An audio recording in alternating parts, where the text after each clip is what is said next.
کیا عظمیٰ بخاری کو انصاف ملا؟ کچھ نہیں ہوا. اور مریم نواز کا ملزم پکڑا گیا ہے، اس کا بھی پتہ چل جائے گا کہ اس پہ عدلیہ کیا کارروائی کرتی ہے، ملزم کو کتنے دنوں میں ضمانت ملتی ہے.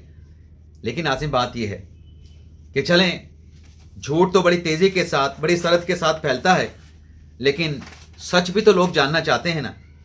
اب نہ جہاں تک سچ کی بات ہے، اب سچ پر اگر ہم آ جائیں، یہ تو بات ہم نے فیک نیوز کی نا. اب تحریک انصاف نے ایک باریک واردات کھیلی، ایک پلان بنایا اپنے سیاسی مخالفین کے خلاف. اب وہ جو پلان بنایا گیا اس میں آپ یہ دیکھیں، یہ جو ساری میں تحمید آپ کے سامنے رکھ رہا ہوں، خواجہ آصف صاحب نے بڑی کلیئرٹی کے ساتھ آج یہ کہا ہے، جو میں نے کہا نا کہ پرانی خبر ہے اور آج دوبارہ سرفیس پہ آئی ہے. خواجہ آصف صاحب نے بڑی کلیئرٹی کے ساتھ کہہ دیا ہے کہ عمران خان صاحب کو بنی گالہ میں منتقل کرنے کی کوئی پیشکش نہیں کی گئی، اور عمران خان صاحب کی رہائی کے لیے بھی کوئی قسم کا انٹرنل ایکسٹرنل دباؤ نہیں ہے. لیکن آپ ناظرین یہ مانیں گے، اس بات کو ایڈمٹ کریں گے کہ عمران خان صاحب کی طرف سے، ان کے پارٹی کے لوگوں کی طرف سے ایک پلان تیار کیا گیا اور اس پلان کو لے کے آگے چلا گیا. یعنی خبر یہ چلائی گئی مختلف پی ٹی آئی کے رہنماؤں کے ذریعے کہ عمران خان صاحب نے بنی گالہ میں منتقل ہونے کی جو آفر ہے اس کو ڈکلائن کر دیا ہے، اس کو ماننے سے خان صاحب نے انکار کر دیا ہے، تسلیم نہیں کی اس آفر کو. یعنی خان صاحب بنی گالہ نہیں جانا چاہتے، خان صاحب اڈیالہ جیل میں ہی رہیں گے. اب کوئی اس حقیقت کو جاننے کے لیے تیار نہیں، کوئی یہ ماننے کو تیار نہیں کہ یہ ایک فیک نیوز ہے. اب میں جو چیزیں آپ کے سامنے رکھنے جا رہا ہوں، آپ خود تلاش کریں.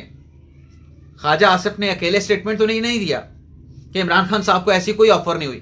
آپ کو اور بھی وکلا مل جائیں گے، اور بھی وفاقی وزیر مل جائیں گے، لیکن ایک لمحے کے لیے وفاقی وزراء کے بیانات آپ نکال دیں. آپ پی ٹی آئی کے لوگوں کے بیانات نکالیں. جو ہماری ایکچوئل خبر ہے کہ عمران خان صاحب کے دو کھلاڑی رنگے ہاتھوں پکڑے گئے. اب یہ شیر وطن مروت صاحب کو آپ لے لیں. مروت صاحب جنہوں نے اپنے پارٹی کے سیکرٹری جنرل سلمان اکرم راجہ کو ٹارگٹ کیا، اس پہ ان کو اب یہ کہا گیا ہے کہ شاید عمران خان صاحب نے سلمان اکرم راجہ صاحب کے ساتھ کھڑے ہونے کا فیصلہ کیا، اور مروت صاحب کے اس بیان پر جو انہوں نے سلمان اکرم راجہ کے خلاف دیا، اس پر برہمی کا اظہار کیا، ناراضی کا اظہار کیا، اور امکان ہے کہ شاید شیر افضل مروت کو جو ہے وہ شوکاس نوٹس بھی جاری کیا جائے.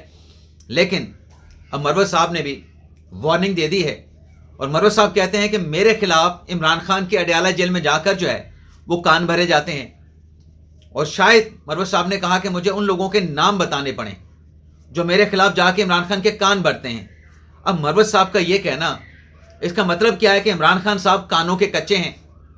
اس کا تو ناظرین یہ مطلب ہوا نا کہ کپتان کانوں کا کچا ہے. چلیں مروت صاحب کو چھوڑ دیں، ہم کسی اور طرف چلے گئے.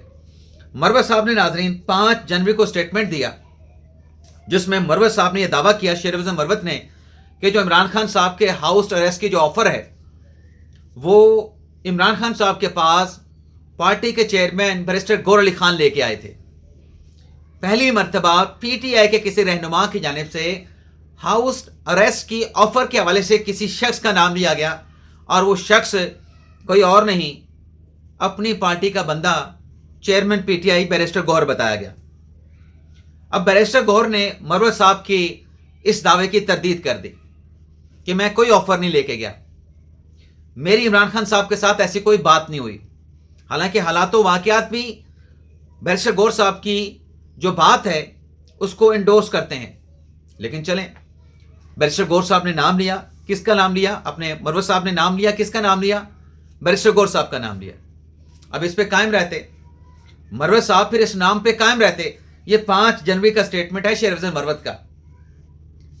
48 گھنٹوں میں ناظرین ایسی نہ جانے کیا ڈیولپمنٹ ہوتی ہے، ایسی نہ جانے کیا تبدیلی ہوتی ہے کہ مروت صاحب کہتے ہیں کہ جو ہاؤس اریسٹ کی آفر ہے وہ اسٹیبلشمنٹ کی طرف سے محسن نقوی نے کروائی تھی. محسن نقوی نے آفر کی تھی اسٹیبلشمنٹ کی طرف سے کہ عمران خان کو اڈیالہ جیل سے نکال کے بنی گالہ میں ہاؤس اریسٹ کرنے کی آفر موجود ہے. اب بات یہ ہے مروت صاحب 5 جنوری کو صحیح بات کر رہے تھے، شیر افضل مروت کا 5 جنوری کا دعویٰ درست تھا، یا پھر شیر افضل مروت جو ہیں ان کا 7 جنوری کا دعویٰ درست تھا؟ پہلے میں انہوں نے نام لیا بیرسٹر گوہر کا، دوسرے میں نام لیا محسن نقوی کا، دونوں نام مختلف ہیں لیکن یہ تبدیلی 48 گھنٹوں میں آتی ہے۔ لیکن اسی کے پیرالل 7 جنوری کو جب محسن نقوی کا نام مروت صاحب لیتے ہیں، علیمہ خان صاحبہ عمران خان صاحب کی ہمشیرہ وہ یہ کہتی ہیں کہ یہ آفر ہاؤس اریسٹ کی علی امین گنڈا پور لے کے آئے تھے۔ اب مجھے بتائیں کہ یہ کپتان کے 2 کھلاڑی ہیں، ایک محترمہ علیمہ خان صاحبہ عمران خان صاحب کی ہمشیرہ ہیں، اور دوسرے جو ہیں وہ کوئی اور نہیں، وہ شیر افضل مروت صاحب ہیں۔ اب ان کے آپس میں بیانات نہیں ملتے، ان کے آپس میں بیانات نہیں ملتے، اور ان کے ان بیانات کے تعداد سے واضح ہوتا ہے کہ کسی قسم کی کوئی آفر موجود نہیں، اور جو اسٹیبلشمنٹ کی پالیسی ہے جو کہ ابھی تک انٹیکٹ ہے کہ 9 مئی ریڈ لائن ہے جو کہ کراس کی گئی، تو پھر خان صاحب کو کس نے آفر کرنی ہے؟ ان کے اپنے بیانات موجود ہیں۔ آج جو خواجہ آصف صاحب نے کہا ہے، جو پرانی خبر کے اوپر دوبارہ رد عمل دیا ہے، اس لیے کہ یہ بات کوئی ماننے کے لیے تیار ہی نہیں، چاہے حکومتی وزراء وضاحت کر رہے ہیں، چاہے ہمارے جیسے وہ ایک غیر نامور یوٹیوبرز بات کر رہے ہیں کہ خان صاحب کے لیے کوئی آفر نہیں ہے۔ یہ صرف آپس میں وہ سلیم اللہ کلیم اللہ والی بات ہو رہی ہے، نہیں بیٹھ کے خود ہی آپشن ڈسکس کرتے ہیں، اور پھر وہ جو آپشن آپس میں بیٹھ کے ڈسکس ہوا، خان صاحب نے کہا جی میں نہیں مانتا یہ آپشن، اور باہر آ کے خبر دے دی کہ خان صاحب نے ہاؤس اریسٹ کی آفر کو ماننے سے انکار کر دیا۔ بھائی آپ کو آفر کس نے کی؟ آپ ایک نام پہ اکتفا تو کر لیں، آپ کے بندے تو اپنے بیانات سے پکڑے جا رہے ہیں کہ وہ جھوٹ بول رہے ہیں، ان کی ایک بات دوسری بات کے ساتھ میچ نہیں کرتے۔ اب ناظرین جو مذاکرات کا سلسلہ چل رہا ہے، چلیں یہ باریک واردات تو پاکستان تحریک انصاف کی اپنی جگہ پہ، اب یہ جو ناظرین مذاکرات کا معاملہ ہے اس پہ اسپیکر صاحب نے بڑا اہم سٹیٹمنٹ دیا ہے، بلکہ اسپیکر صاحب نے اپنی رضامندی ظاہر کر دی ہے۔ اسپیکر صاحب نے کہا ہے کہ مجھ سے نہ پی ٹی آئی نے رابطہ کیا ہے، نہ حکومتی مذاکراتی کمیٹی نے رابطہ کیا ہے۔ معاف کیجیے گا، اسپیکر صاحب کہتے ہیں کہ میرے ساتھ کوئی رابطہ تو کرے، حکومتی پی ٹی آئی کی مذاکراتی کمیٹیوں کی بیٹھک کب بلانی ہے، کوئی رابطہ تو کرے۔ رابطہ کرنے کے بعد میں 48 گھنٹوں میں ارکان کی، دونوں کمیٹیوں کے ارکان کی اویلیبلٹی کو دیکھتے ہوئے میں 48 گھنٹوں میں کمیٹی کا اجلاس بلا لوں گا۔ اب رابطہ بھی کوئی نہیں کر رہا۔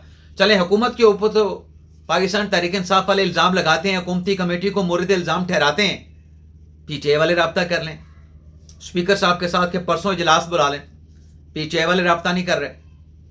اب ناظرین یہ جتنا معاملہ ہے اس پہ ایک اور چیز بھی ہے، مذاکرات کا پروسیس تو پاکستان تحریک انصاف نے شروع کر دیا کہ ہم مذاکرات کر رہے ہیں، اور مذاکرات بھی ایک ایسے مرحلے پہ اس وقت شروع کیے گئے جب حکومت کی طرف سے پی ٹی آئی کو مذاکرات کی کوئی آفر نہیں تھی۔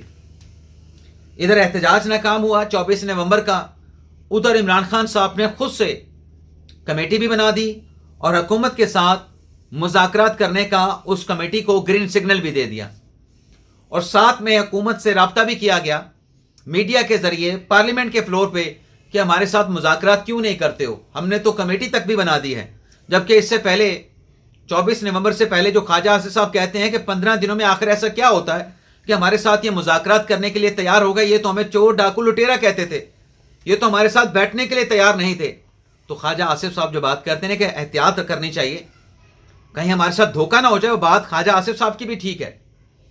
لیکن ناظرین اب مذاکرات جو پی ٹی آئی نے شروع کیے، کمیٹی بھی بنا دی، حکومت کا منت ترلا منت سماجت بھی کر لے، یہ مذاکرات شروع کرنے سے پہلے جب 26ویں آئینی ترمیم کا معاملہ، تو آپ کو پتہ ہے نا کہ پی ٹی آئی والے کیا کرتے تھے، اپنے گھروں سے نکل کے مولانا صاحب کے گھر انہوں نے آنا جانا بنا رکھا تھا، مولانا صاحب کو لیڈر بنا دیا تھا۔ مولانا صاحب ویسے بھی لیڈر تھے لیکن پی ٹی آئی نے ان کو اور بڑا لیڈر بنا دیا تھا، اور اپنا تھوکا بھی چاٹا تھا۔ جس مولانا کو ڈیزل کہتے تھے، پرمٹ پر کرپشن کرنے والا کہتے تھے، اس کے پیچھے پھر نمازیں بھی پڑھی پاکستان تحریک انصاف نے، اور کہتے تھے کہ ہم مولانا کو ساتھ لے کے چلیں گے، اب مولانا صاحب نے عدم اعتماد کیا ہے پاکستان تحریک انصاف کے کنڈکٹ پہ، پاکستان تحریک انصاف کی آنیاں جانیاں پہ، پاکستان تحریک انصاف کے مذاکرات کے پروسیس پہ۔ مولانا فضل الرحمان صاحب نے کہا ہے کہ پی ٹی آئی نے مذاکرات شروع تو کر دیے، لیکن مذاکرات میں کیا چل رہا ہے کیا نہیں چل رہا، پاکستان تحریک انصاف کی جانب سے ہمیں مذاکرات کے حوالے سے اعتماد میں نہیں لیا گیا ہے۔ یہ کون کہہ رہا ہے؟ یہ مولانا فضل الرحمان صاحب کہہ رہے ہیں، جن کے گھر کو پی ٹی آئی والوں نے استانہ بنا لیا تھا۔ اب مولانا صاحب کہتے ہیں کہ انہوں نے ہمارے ساتھ رابطہ نہیں کیا، ہمیں اعتماد میں نہیں لیا، ہمیں اعتماد میں لیے بغیر انہوں نے سارا پروسیس شروع کر دیا۔ لیکن جہاں مولانا صاحب نے پی ٹی آئی پر عدم اعتماد کا اظہار کیا ہے، وہیں مولانا فضل الرحمان صاحب نے یہ بھی کہا کہ اسٹیبلشمنٹ کا مقصد ایک ہی ہوتا ہے، اپنی اتھارٹی قائم کرنا، اور اگر اسٹیبلشمنٹ یہ فیصلہ کر لے کہ وہ غیر سیاسی ہو چکی ہے تو یہ بھی اسٹیبلشمنٹ کا فیصلہ جو ہے وہ سیاسی فیصلہ ہی ہوتا ہے۔ تو یہ تھا ناظرین آج کا ہمارا ویلاگ، اجازت چاہتے ہیں، اللہ حافظ۔